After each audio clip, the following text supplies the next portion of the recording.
Bienvenue dans cette vidéo formation. On va continuer avec la suite de la vidéo antérieure qu'on avait présentée par rapport ici à l'élaboration d'une application de gestion des élèves par rapport ici à leurs notes. Bien, donc j'ai déjà une première table qui a été préparée, donc c'est de façon simple. Ici, ces informations je les ai saisies et là aussi j'ai saisi la partie nom et prénom. Ensuite là j'ai indiqué la matière et ici j'ai indiqué la zone de calcul, total, moyenne, observation, maximum et minimum. Ensuite j'ai saisi ces différentes notes. Ok, donc pour les saisir, ou bien vous pouvez aussi passer par la formule aléa entre bornées tout en mettant égal à aléa entre bornées. Comme ça vous indiquez, voilà, minimum vous indiquez par exemple 2 et maximum vous indiquez 20. Après avoir fait ça, ici vous fermez la parenthèse, vous tapez entrer, automatiquement ça marche bien. Et pour les gens qui ont des problèmes pour l'utilisation de cette formule, vous pouvez voir mes vidéos antérieures dans lesquelles j'ai utilisé la formule aléa entre bornées. Bien, alors pour cette vidéo on va continuer le travail. Ici on met égal à somme. Somme de quoi? Ici on double-clique sur la formule somme des notes qui sont ici, on sélectionne toutes les notes, on tape entrée. Et là ici on cherche la moyenne, on met égal à moyenne. Donc égal à moyenne, on double-clique sur la formule moyenne comme ça, on sélectionne toutes les notes qui sont là, on tape entrée. On aura automatiquement la moyenne ici de la somme ici des notes là. Bien, alors on vient ici, on met égal à observation, on met égal à si. On cherche on fait l'observation à si la moyenne, si la moyenne, ok, est supérieure ou égale. Donc on met si la moyenne est supérieure ou égale, comme ça, supérieure ou égale. Bien, donc si la moyenne est supérieure ou égale à 18, point virgule, on va mettre la mention excellente. Donc excellent, excellent, on ferme les guillemets, point virgule, on dit encore si, on double-clique sur la formule si la moyenne. Donc on peut sélectionner ça comme ça, on copie, on vient ici, on fait CTRL V, on remplace ça par 15, si c'est supérieur à 15, supérieur ou égal à 15, point virgule, on ouvre les guillemets, on met très bien, donc on met la mention très bien, et là ça s'écrit comme ça, on ferme la parenthèse et on place ici point virgule, on fait encore si, on double-clique sur la formule ici, fait CTRL V, la moyenne est supérieure à 12, point virgule, si c'est vrai, ça n'a qu'à nous mettre ici la mention, l'appréciation bien, on ferme les guillemets, point virgule, on fait CTRL V, ok, en mettant tout à fait la fonction si devant pour ne pas que ça refuse de marcher. Je double-clique ici, voilà, si la moyenne là est supérieure cette fois-ci à 10, point virgule, j'ouvre les guillemets, valeur si vrai, ça n'a qu'à me mettre passable, je mets passable, je ferme les guillemets, point virgule. Dans le cas contraire, j'indique le contraire de toutes les conditions que j'ai posées, donc c'est redouble. Je mets redouble, voilà, redouble comme ça, je ferme les guillemets, je ferme la parenthèse une fois, 2, 3, 4 fois. Pour ici c'est 4 conditions posées, tape entrée. Bien, alors là je vais effectuer une petite vérification. Ici je mets 20 et là je viens ici, je mets 20 et là je viens ici, je mets 20, voilà, et là aussi je mets 20 et là je mets 20. Bien, là aussi je mets 20. Automatiquement ça va me mettre là la mention excellente. Bien, donc j'espère que ça marche bien.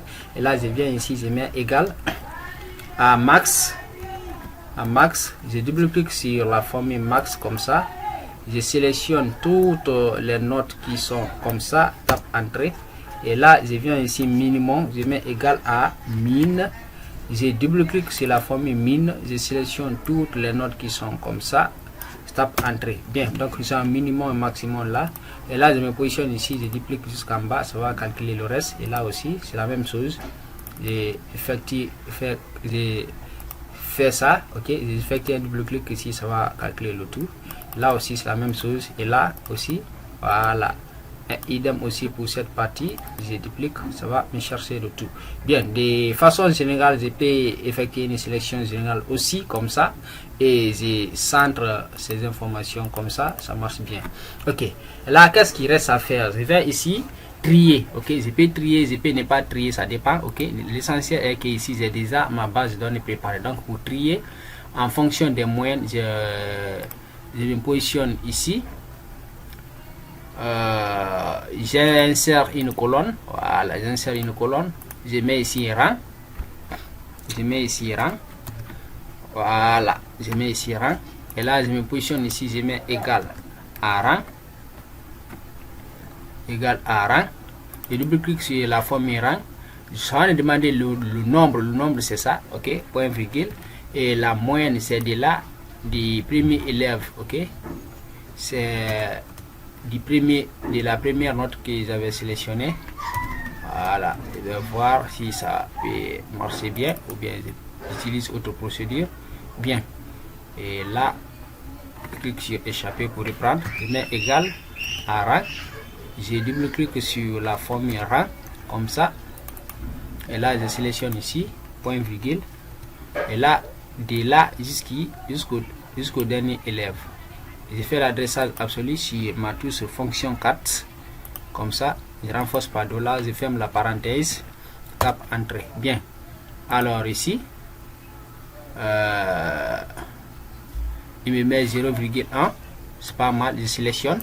Après avoir sélectionné, je viens sur la partie format de cellule, je mets sur nombre, ok, je réduis le décimal, je clique sur OK. Bien, donc ça va me mettre 1. Pourquoi? Parce que ça avait pris en compte ici le format de la cellule là. Donc il se peut que dans votre machine, lorsque vous saisissez directement comme ça, sans insérer une nouvelle colonne, ça ne va pas mettre ici 1,0. Pourquoi? Parce que ça avait pris le format là. Donc le format là, c'est un chiffre après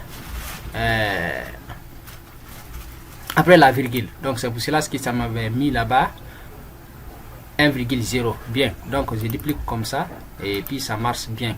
Maintenant ce qui reste, c'est trier ces informations. Donc pour trier, je sélectionne comme ça. Après avoir sélectionné, je viens sur trier, je clique ici sur trier et filtrer, éteindre la sélection, donc ça va trier. Donc je mets ici premier, effectue un clic droit, format de cellule, je viens dans personnaliser et je cherche ici ER.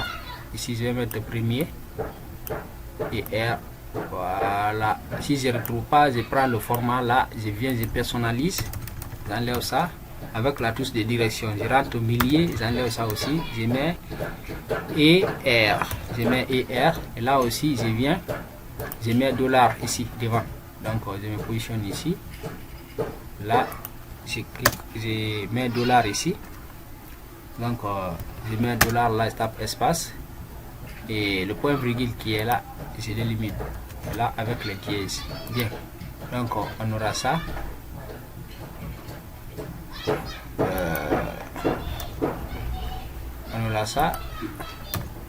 bien, donc on aura ça, $ ici et R, et puis ça marche, on ne laisse pas d'espace, donc on imprime ici, ça marche bien, je clique là, donc j'aurai ça.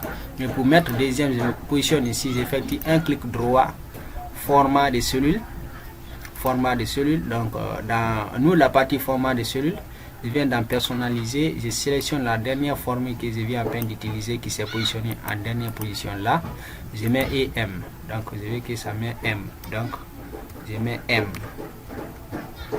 comme ça. Bien, donc après avoir mettre ça, je clique sur OK. Là maintenant je duplique jusqu'au dernier, donc je duplique comme ça, donc 12e, etc. Bien, donc j'ai filtré et je peux effectuer l'observation sur les notes. Dans ce cas, je sélectionne comme ça, clic droit, format de cellule. Dans ce cas, je viens sur quelle partie? Format de cellule.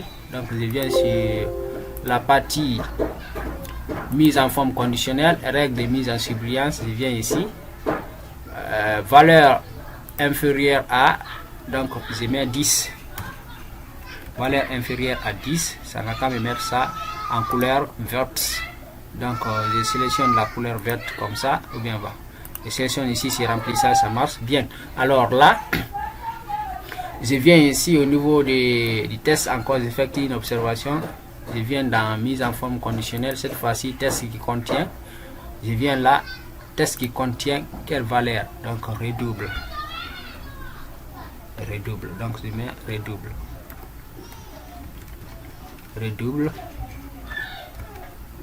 Donc ça n'a qu'à me mettre ici la couleur verte. Je clique sur OK. Bien. Alors là, j'ai effectué ici l'observation sur toutes ces notes là. Je sélectionne maintenant l'entente. Je mets en gras. Je peux agrandir le test MP. Et là, je viens ici, j'effectue un remplissage comme ça, ça marche bien. Alors là, j'ai préparé ma première base de données ici pour les élèves de la 9e année. Donc, c'est la liste ici des notes pour les élèves de la 9e année. Bien, alors pour ce faire, je vais copier cette table-là de façon ici à simplifier le travail. Bien, pour vous, vous avez les bases de données, vous avez les élèves, vous pouvez insérer ainsi de suite. Donc, pour faciliter le travail, pour ne pas comprendre les heures sur ça, je sélectionne le tout. Bien, après avoir sélectionné, je viens ici copier, je viens pour la 7e année, je regarde là, j'étais sur la cellule B6, je viens sur B6 ici pour la 7e année, je suis là, j'effectue un clic droit, coller avec les mises en forme. Voilà, je clique là. Bien, donc ici, je sélectionne ça, je viens encore ici B6, c'est là, clic droit, coller avec les mises en forme. Attention, je reviens en arrière, voilà, clic droit, coller avec les mises en forme, je prends ça, ça marche bien. Et là, ici, je viens pour la 10e année, la même chose, clic droit, coller avec les mises en forme, là, je sélectionne bien. Donc, j'ai approximativement ici, c'est base de données. Ok. Alors, qu'est-ce qu'on fait ensuite? Ici, on va préparer le bulletin. Bien. Alors, pour préparer le bulletin, ici, je vous retourne un peu plus tard, c'est-à-dire je vais préparer le bulletin de façon automatique pour ne pas prendre assez de temps. Bien, merci. En plus, si vous avez des suggestions, vous pouvez les mettre sous commentaire. Merci, bye bye.